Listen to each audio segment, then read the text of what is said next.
Olá, olá pessoal, sejam todos muitíssimo bem-vindos a mais uma live aqui às 10 para as 8, como nós estamos fazendo uma vez ou outra, talvez com mais regularidade daqui para frente, tá certo? Esperar o pessoal chegar aí para começarmos, ver quem é que está acordado nessa manhã maravilhosa de terça-feira. E aí, olá Shaira, olá Viviane, tudo tranquilo?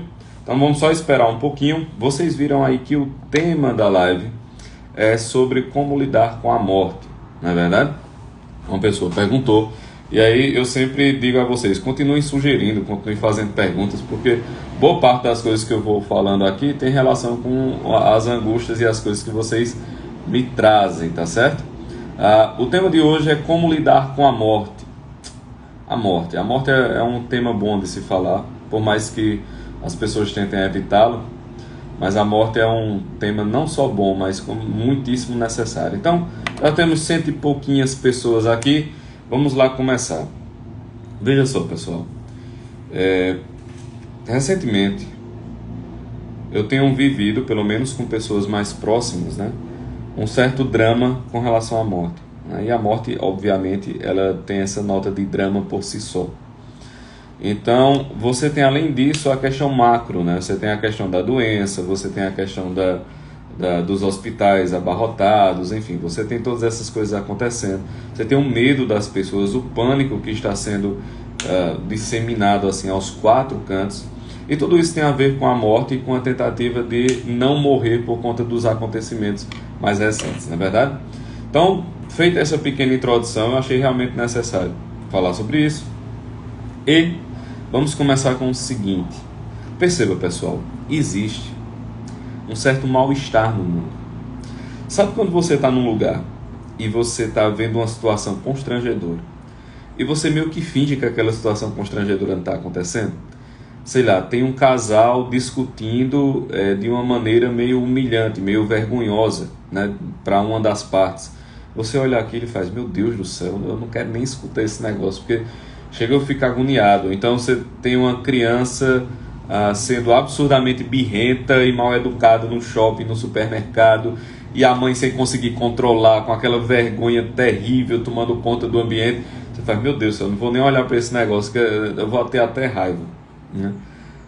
Veja, essas situações que geram esse mal-estar, que geram esse constrangimento, por estarem para nós tão deslocadas do que deveria estar acontecendo, nós tendemos a não olhar para ela exatamente para que aquele mal-estar não bata pesado na gente. Então, quando você tem um certo conceito de educação infantil e você olha aquele menino lá batendo no rosto da mãe, se jogando no supermercado, aquilo está tão errado. Você olha aquilo e diz, meu Deus do céu, isso está tão descolado da realidade, isso está tão errado que a visão desse negócio me incomoda.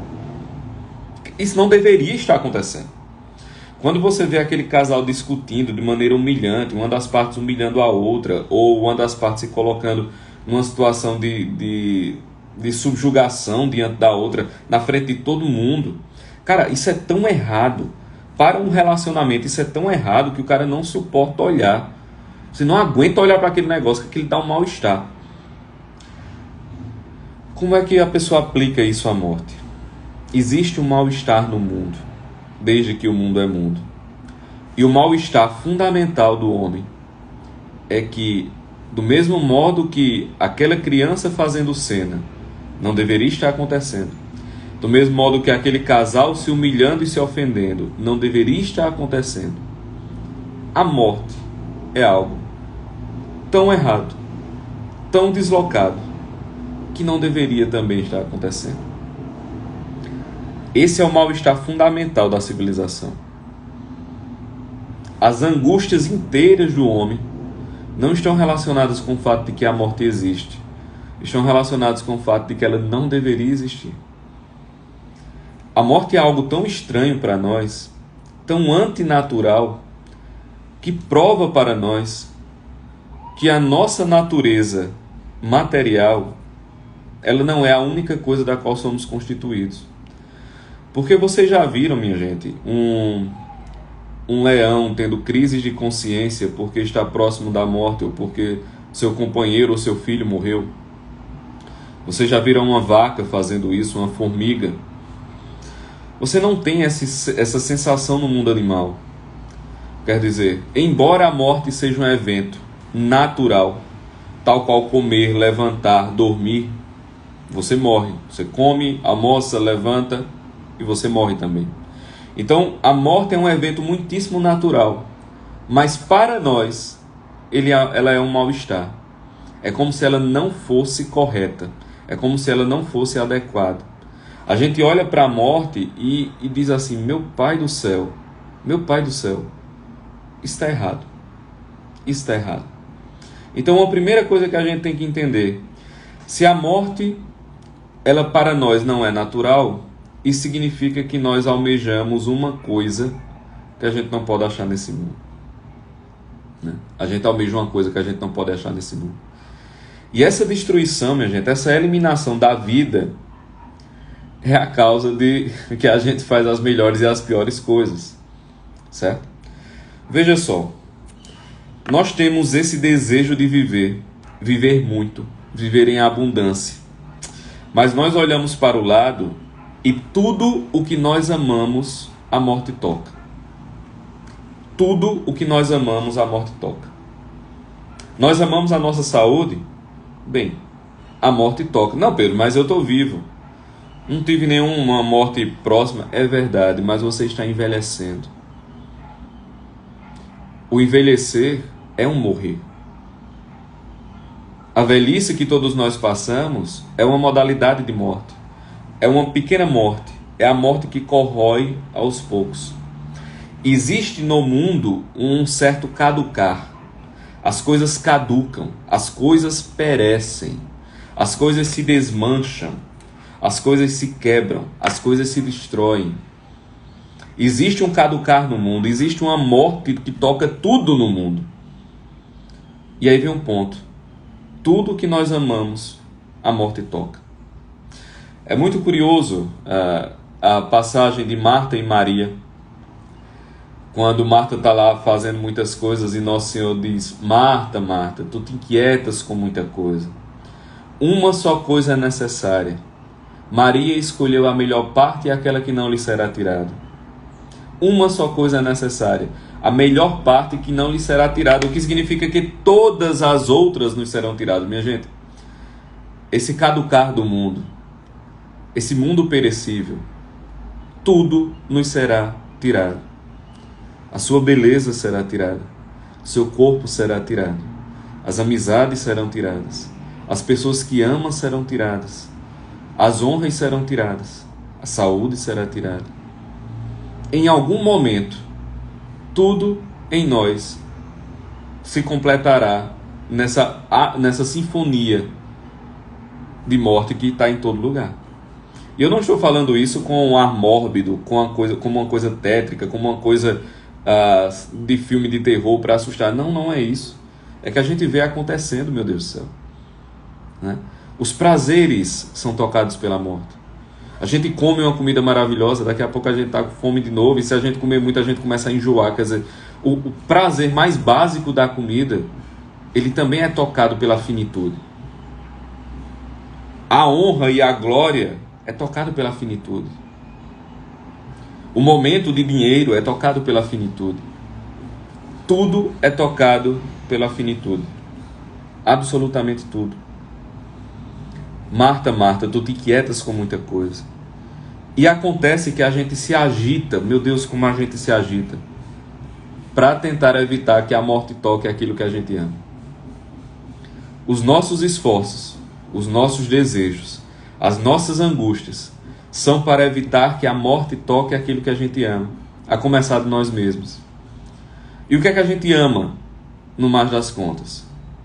O que é que a gente ama, no mais das contas? A gente ama, para começar, a nossa própria preservação. A gente ama a nossa própria felicidade. E a gente se agita, para que a morte não toque a nossa felicidade, para que a morte não toque aquilo que a gente ama, principalmente que é o que a gente tem e o que a gente é. O que são os prazeres desregrados que a gente vive? É uma tentativa agitada e desesperada de nos dar vida, porque a gente intui que as coisas perecem. Então, já que nós falamos de comida, quando eu estou lá e eu sei que eu não posso comer além do necessário. E eu sei que eu não posso comer aquela comida que me faz mal, mas eu amo aquela comida. Quando eu quero me dar aquele prazer, o que é que eu estou querendo, na verdade? Eu estou querendo me dar vida. Eu estou querendo me dar uma porção de vida. Quando um drogado se droga e se destrói, o que é que ele está querendo? Ele quer se dar uma porção de vida. Quando a gente se submete aos caprichos de alguém para receber aquele afeto, para receber aquele olhar de aprovação, para receber aquela aceitação no grupo, para receber aquele carinho, o que é que nós estamos fazendo? Nós somos Martas agitadas e nos agitando para receber uma porção de vida. A porção de vida que vai vir do reconhecimento daquela pessoa a qual nós queremos o afeto, a porção de vida que vai vir daquele grupo que vai nos aprovar, a porção de vida que vai vir daquele olhar e dizer, caramba, como você é maravilhoso, cara, tu fez isso, vem pra cá, almoça aqui comigo, senta aqui nessa mesa. Essa porção de vida que nós estamos desejando não é nada mais, nada menos do que essa tentativa de receber essa, tá entendendo? De se agitar para receber essa vida, né? Disseram aqui, dopamina. Não, a dopamina é a manifestação física do desejo de vida, né? Esse é o ponto. As motivações psicológicas do homem não são cerebrinas, não são químicas, não são corpóreas fundamentalmente. Elas são espirituais e se manifestam de maneira química, física e corpórea porque nós temos um corpo. Então, o disparo de dopamina no cérebro, ele é uma manifestação física do desejo de amor e de vida que nós temos num nível mais elevado da nossa espiritualidade. Quer dizer, a vida no espírito, ela controla e se manifesta através da vida física, né? Então, nós temos esse desejo de vida. Nós temos esse desejo de vida. E a gente fica como Martas agitadas, tentando manter a vida em nós. Qual é o problema? Marta, tu te inquietas com muita coisa. Uma só coisa é necessária. Maria escolheu a melhor parte, aquela que não lhe será tirada. Só existe serenidade, só existe equilíbrio para lidar com a morte, quando a gente deixa de se agitar para manter a vida em nós, nesse desespero de manter a vida em nós, e a gente se abre para a única coisa que vai fazer com que a nossa vida permaneça para além desse mundo. Quer dizer, não há modalidade de esperança e de bem viver a morte se você não estiver enraizado na vida do Espírito. Não tem como. Eu fico pensando, minha gente, aquele pessoal, sabe? Aquele pessoal que vive do corpo, por exemplo. E é loucaço com isso, que não tem problema você viver do corpo. Você é um fisiculturista, você é modelo, enfim, você vive da sua beleza, você vive do seu corpo. Mas não tem problema nisso. Agora, quando você fica completamente fixado nesse negócio, eu fico imaginando o que é uma mulher que fez da sua vida ser um sex symbol quando ela começa a envelhecer. Meu Deus do céu, isso deve ser muito desesperador. Deve ser muito desesperador. Muito. Você vive da beleza do seu corpo e você vai olhando para o espelho a cada dia você está envelhecendo. Você vive da capacidade de garotas e mulheres que você consegue pegar, que você consegue sair, do prazer que você consegue dar em horas performáticas de sexo. E você, homem, está envelhecendo a olhos claros. Se você faz disso a sua vida, é desesperador. Você tem todo o dinheiro para aproveitar e mandar e tirar e colocar. Você faz tudo o que está ao seu alcance porque você tem poder. Mas você está envelhecendo, meu filho. Gerações mais novas estão surgindo. Pessoas mais capazes estão surgindo. E a glória que você ama está sendo tocada pela morte. Quem vive única e exclusivamente para as coisas desse mundo está fadado ao desespero. Por quê? Porque a morte toca tudo aquilo que a gente ama. Então, uma primeira coisa sobre a morte. Ela existe. Ela toca tudo que a gente ama. E nós vivemos como Martas agitadas, tentando com a nossa própria força manter essa vida em nós. Manter essa vida em nós. Qual é o ponto? Qual é a mudança para lidar com a morte? Uma das mudanças é o seguinte: se a morte toca tudo aquilo que a gente ama, algo que vai nos dar força para viver com essa realidade é cumprir bem os deveres do amor. Guardem isso. O cumprimento dos deveres do amor é o antídoto à destruição da morte. O que isso quer dizer? Que a morte vai deixar de acontecer? Não. Isso quer dizer que a gente não vai mais temê-la. Por quê? Porque a vida que a gente quer reter em nós para barrar ela, a gente já entendeu que isso não funciona.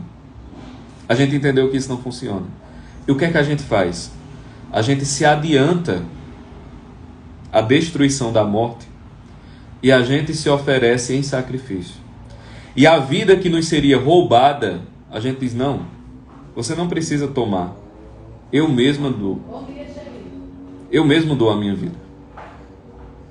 Você não vai tomar a minha vida, amor. Eu vou doá-la. Eu darei. Então, a gente, quando cumpre os deveres do amor, através do sacrifício ao ser amado, o que nós estamos fazendo é tirando a força da morte. É tirando completamente a força da morte. Você acha que você vai tirar a minha vida? Minha filha, você não vai tirar a minha vida não, porque eu já estou dando a minha vida. É seguir o exemplo do nosso Senhor quando Ele diz: ninguém me tira a vida, eu mesmo a dou. Quer dizer, o sacrifício da doação é o antídoto à dor da morte. Por isso que quanto mais fechados, quanto mais egoístas, quanto mais apegados à nossa própria vida, mais nós sofreremos e nos desesperaremos quando a morte tocar aquilo que a gente ama. Exatamente isso, Lorena. A morte não toma de quem já doa. A morte não rouba de quem já tudo entregou. Entendeu? Essa é a razão pela qual, quando a gente cumpre os deveres do amor e a morte toca o ser amado, meu Deus do céu, a dor é muito diferente. Você sente a saudade, você sente a falta, mas você olha para todos os lados e diz assim: não faltou nada para fazer. Eu fiz tudo o que eu tinha que fazer. Tudo o que eu tinha que fazer eu fiz. Cara, aquilo dá uma estabilidade. Aquilo coloca uma âncora, no bom sentido, né? Aquilo coloca uma âncora nos seus pés. Né? Os seus pés ficam sobre a rocha. É óbvio que você vai sentir a dor da morte, mas seus pés estão sobre a rocha.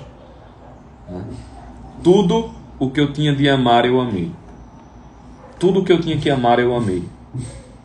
Cara, isso é a cura. Isso é a cura. Entende?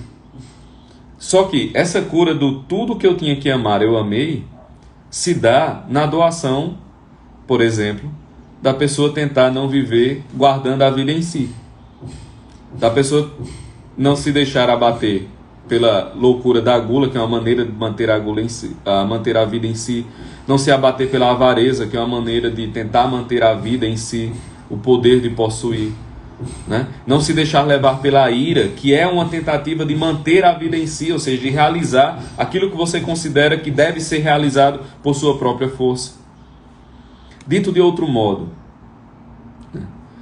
Viver as virtudes é uma maneira de não deixar a morte lhe tocar. Entendeu? Porque viver as virtudes é uma maneira de você entregar a sua vida já antes que a morte toque. Esses pequenos sacrifícios, botem na cabeça: cumprir os deveres do amor. Cumprir os deveres do amor. Quem cumpre os deveres do amor, a morte não o constrange. Não há constrangimento para quem cumpre os deveres do amor. Só que às vezes a gente não cumpre os deveres do amor. Aliás, na maioria das vezes a gente não cumpre os deveres do amor, na verdade. E o que é que acontece quando a morte toca e a gente não cumpre os deveres do amor?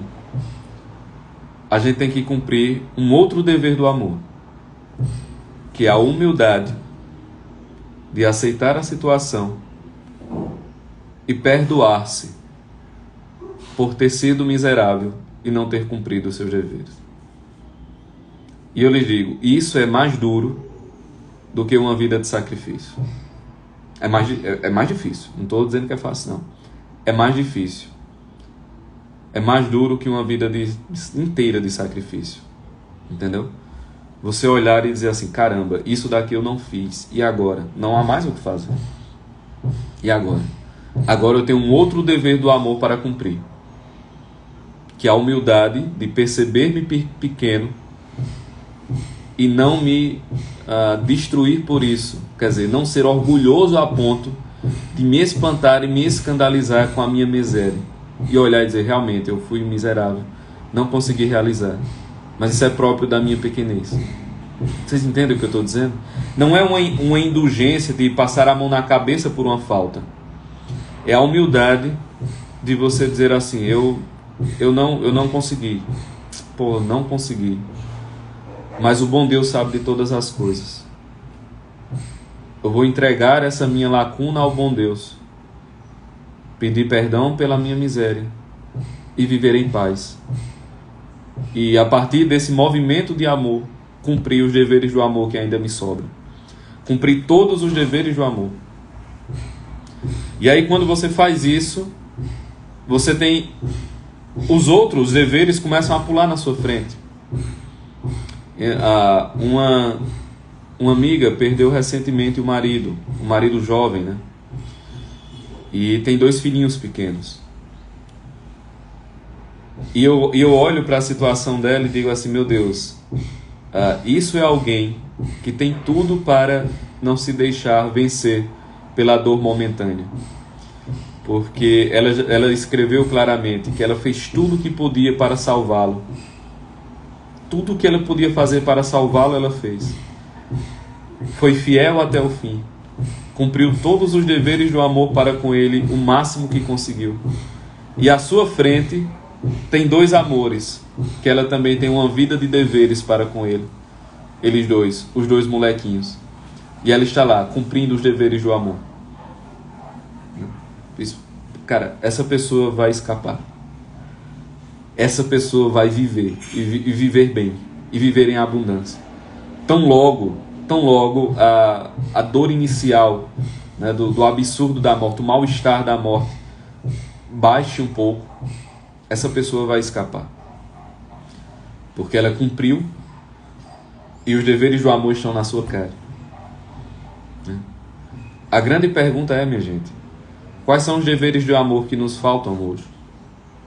Se a morte nos visitasse hoje, e ela pode nos visitar hoje, se a morte visitasse alguém que nós amamos hoje, se ela tocasse com a mão pesada assim, tudo aquilo que nós amamos,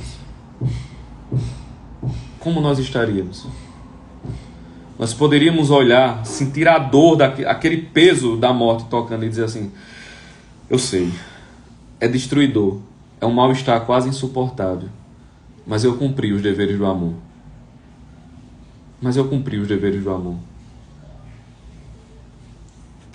Coloquem essa expressão na sua cabeça, e por isso que eu estou repetindo ela. Cumprir os deveres do amor. O amor tem uma série de deveres. E esses deveres implicam o nosso sacrifício para realizá-los. Em menor grau, é não se irar quando a situação chega, é sorrir mesmo sem tanta vontade, é cuidar da pessoa, é doar-se, é dar esmola, é cuidar dos outros. Vocês entendem? Esses são os deveres de amar. Esses são os deveres do amor. Quando a gente cumpre os deveres do amor, nós cumprimos aquilo. Ninguém toma a minha vida. Eu mesmo a dou. Quando a gente cumpre esses deveres, a gente pode dizer: morte, onde estás? Qual a tua vitória? Qual a sua vitória? Me diga. O que é que você está se gabando, minha filha? Você não está tomando nada de mim, não. Eu já entreguei tudo há muito tempo. Como é que você pode roubar algo que eu mesmo doei? Como você pode tomar algo que eu mesmo doei? Então, O cumprimento dos deveres do amor é o exercício de sanidade, é o exercício de equilíbrio. E é isso que nos vai colocar numa posição saudável com relação à morte, que existe, que nós estamos submetidos a essa corrosão, né? Desde a velhice até os imprevistos, até as possibilidades de queda, as possibilidades de qualquer outra coisa que possa nos tocar. Mas a morte toca tudo que é aquilo que a gente ama. E a única modalidade disso acontecer sem desespero é que a gente ame tudo aquilo que a morte toca antes dela tocar, né? É cumprir com o máximo de fidelidade possível os deveres do amor. E na impossibilidade de cumpri-los com perfeição, cumprir um outro, que é perdoar-se e não olhar com orgulho e com soberba para a própria miséria, né? Mas olhar com humildade e seguir em frente. Tá certo? Então, pessoal, é isto. Essa foi a nossa pequena meditação de hoje, né? A live sobre um aspecto, claro, tem muita coisa a ser falada sobre isso, mas só um aspecto que me ocorreu, tá certo? Dei um print, beleza? Dei um print, isso é muito importante. O Instagram deu uma reduzida no alcance, então dei um print, sobretudo nesse momento aí de Covid, nesse momento de pânico generalizado, né? Então deem um print, falem sobre essa live, escrevam, façam vídeos me marcando, dizendo o que vocês aprenderam, o que vocês viram, o que mais tocou vocês, a frase que mais tocou, o que mais entrou no coração de vocês. Então, certo? Não sei quando você vai ver essa live, mas assim que você olhar, dê um print nela, dê um print em algum momento e coloque aí nas redes sociais, tá certo? Vamos fazer essa live chegar ao maior número de pessoas possível, né? Compartilhem, mandem pelo direct, mandem no grupo da família, mandem para alguém que vocês conhecem, que está passando por uma situação difícil, beleza? Então, basicamente é isso, pessoal. Um cheiro grande, fiquem com Deus, Deus abençoe vocês. Até mais.